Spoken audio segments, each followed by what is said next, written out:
Essula ya 40. Mukama n'agamba Musa nti, ku lunaku olw'olubereberye olw'omwezi ogw'olubereberye olisimba ennyumba ey'eweema ey'okusisinkaniramu, era oligiteekamu essanduuko ey'obujulirwa, era olitimba eggigi ku ssanduuko, era oliyingiza emmeeza, n'oteekateeka ebintu ebigiriko, n'oyingiza ekikondo, n'okoleeza ettabaaza zaakyo. Era oliteeka ekyoto ekya zaabu eky'okwoterezangako obubaane mu maaso g'essanduuko ey'obujulirwa, n'oteekawo akatimba ak'oluggi olw'eweema. Era oliteeka ekyoto eky'okwokerangako ebiweebwayo mu maaso g'omulyango ogw'ennyumba y'eweema ey'okusisinkaniramu. Era oliteeka ekinaabirwamu wakati w'eweema ey'okusisinkaniramu n'ekyoto, n'okifukamu amazzi. Era olisimba oluggya okwetooloola, n'otimba akatimba ak'oluggi olw'oluggya. Era olitwala amafuta ag'okufukangako n'ofuka ku weema ne ku byonna ebirimu, n'ogitukuza n'ebintu byayo byonna, era eribeera entukuvu. Era oligafukako ku kyoto eky'okwokerangako ebiweebwayo n'ebintu byakyo byonna, n'otukuza ekyoto, n'ekyoto kiribeera kitukuvu nnyo. Era oligafukako ku kinaabirwamu n'entobo yaakyo, n'okitukuza. Era olireeta Alooni n'abaana be ku mulyango ogw'eweema ey'okusisinkaniramu, n'obanaaza n'amazzi. Era oliyambaza Alooni ebyambalo ebitukuvu, n'omufukako amafuta, n'omutukuza, ampeereze mu bwakabona. Era olireeta abaana be, n'obambaza ebizibawo, n'obafukako amafuta nga bw'ofuse ku kitaabwe, bampeereze mu bwakabona.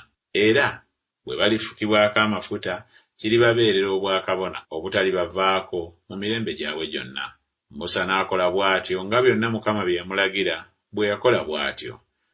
Awo lwatuuka mu mwezi ogw'olubereberye ogw'omwaka ogwokubiri, ku lunaku olw'olubereberye olw'omwezi, eweema n'esimbibwa.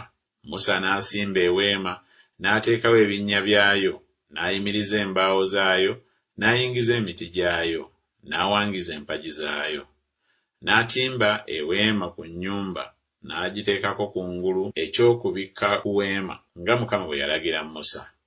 N'atwala obujulirwa n'abuteeka mu ssanduuko, n'assa emisituliro ku ssanduuko, n'ateeka entebe ey'okusaasira kungulu ku ssanduuko, n'ayingiza ssanduuko mu weema.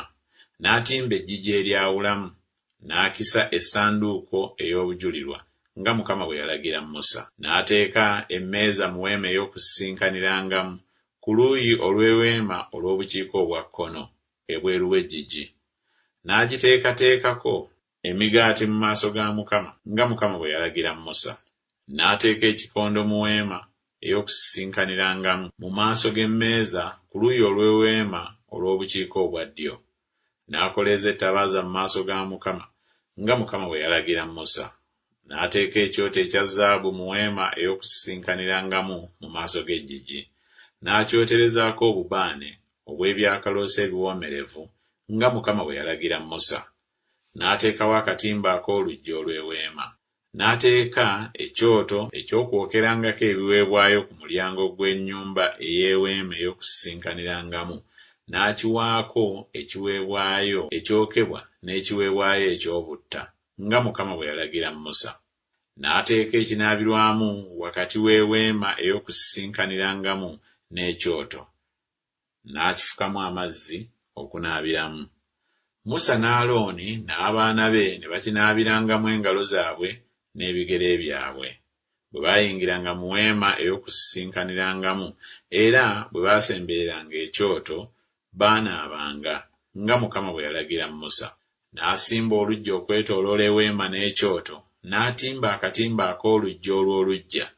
Bw'atyo Musa n'amala omulimo. Ekire ne kiryoka kibika ku weema ey'okusisinkaniramu, n'ekitiibwa kya Mukama ne kijjuza ennyumba. Musa n'atayinza kuyingira mu weema ey'okusisinkaniramu kubanga ekire kyagituulako, n'ekitiibwa kya Mukama ne kijjuza ennyumba. Era ekire bwe kyaggyibwanga ku weema, abaana ba Isirayiri ne batambulanga mu lugendo lwabwe lwonna. Naye ekire bwe kitaggyibwangako ne batatambulanga okutuusa ku lunaku lwe kyaggyibwangako.